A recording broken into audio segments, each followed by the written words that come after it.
look how cute those disco balls are. Anyway, good morning guys. I am in downtown Charleston yet again, getting lunch with some friends and probably gonna do some shopping too. I got here pretty early, so I decided to go to the Cistern Yard, which is just a cute little quiet park, and do some light reading. I'm reading this new book I got by Ottessa Moshfegh called Homesick for Another World. It is a novel with a bunch of short stories, which I love. I love short stories. But I'm gonna be honest with you guys, I really wasn't feeling her writing, which sucks because Book Talk loves Ottessa and I wanted to see what the hype was about. I will say from reading this book up to the point that I have read it, which is like 4 short stories in, and with my knowledge of my friend Pearl reading My Year of Rest and Relaxation, she talks about Asian people a lot. She has mentioned an Asian person, or the story is about an Asian person, in every short story that I've read up until now.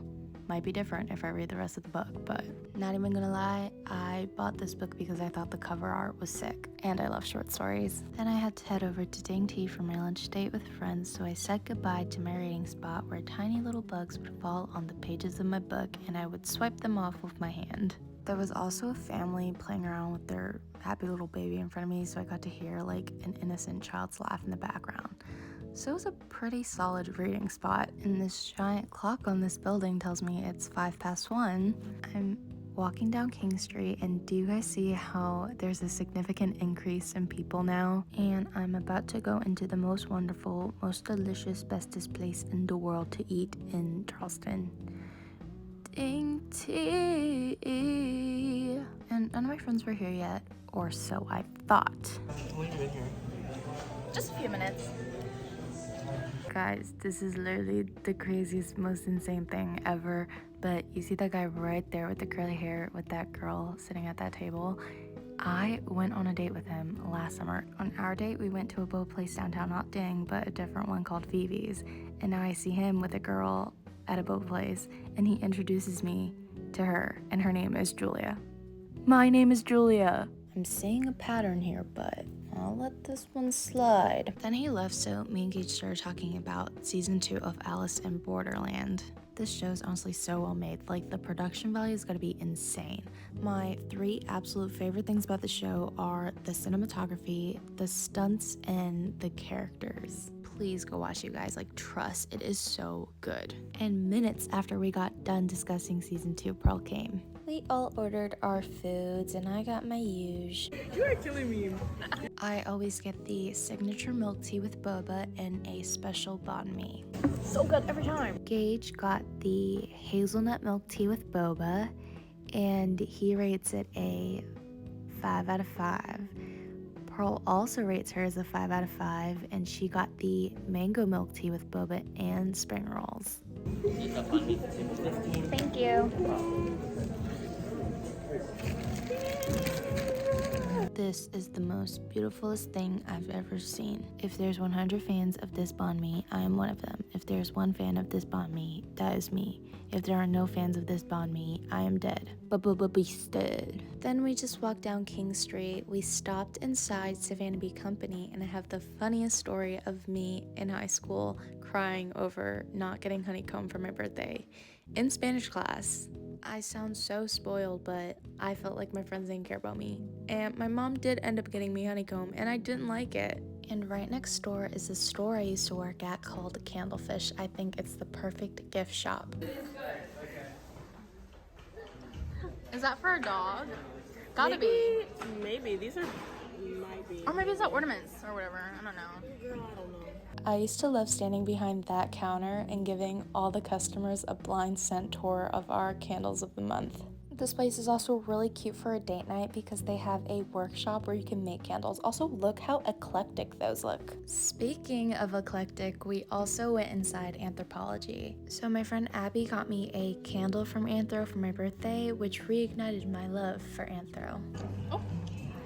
We'll see. Oh, it smells like a rich white woman. Mm-hmm. The scent I'm talking about is I Do. It smells way better in the candle form. Eclectic. If you can't already tell, my favorite word is eclectic. The plates are so eclectic, guys. The store is a lot of stand. There's There's nothing I want more in this world than to take that giant whisk home. If I had disposable income, I would get all of my home decor here. Okay, let me see how much this plate is. $18. It's $18 with 40% off.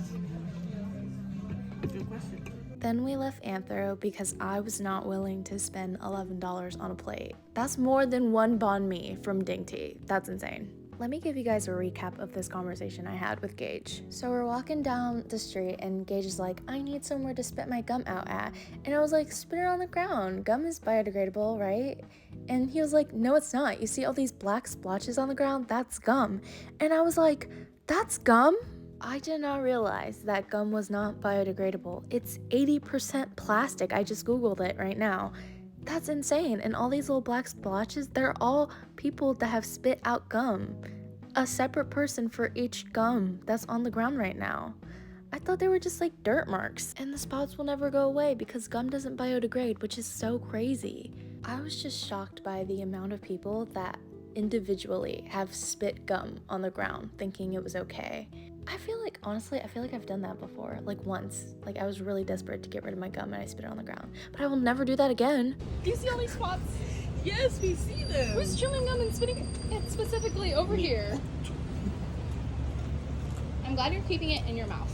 Then we went to Mellow Mood, which is like a local Earthbound. It had a ton of spiritual stuff like incense and crystals and a lot of crochet pieces. And our last stop of the day is going to be the record stop.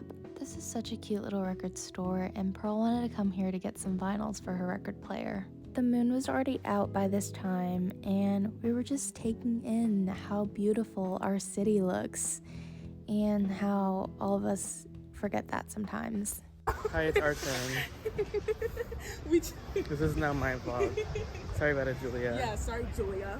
We wanted to stop by Marion Square Park because they had all these lights out and a huge tree installed for the holidays. The three guys at the bottom right corner, I met them at a party in college, and they're here. No matter where you are, everyone is always connected. Then Pearl and Gage had to go home, so I said my goodbyes. And the last stop I'm gonna be making in this video is the Halsey Art Institute. I just love coming here and looking at all of these college student art pieces. They're literally my age, and it inspires me so much to get back into art. And look at this incredible life-size 3D sculpture. Anytime I go downtown, I always try to visit the Halsey because I feel like it's the perfect way to end a day. Bathroom core. I also love it when doors have this thing so I don't have to touch the handle. I think that was the women's bathroom. I literally did not check if it was the women's or the men's. I just walked in. I just assumed nobody would be in the bathroom anyway, so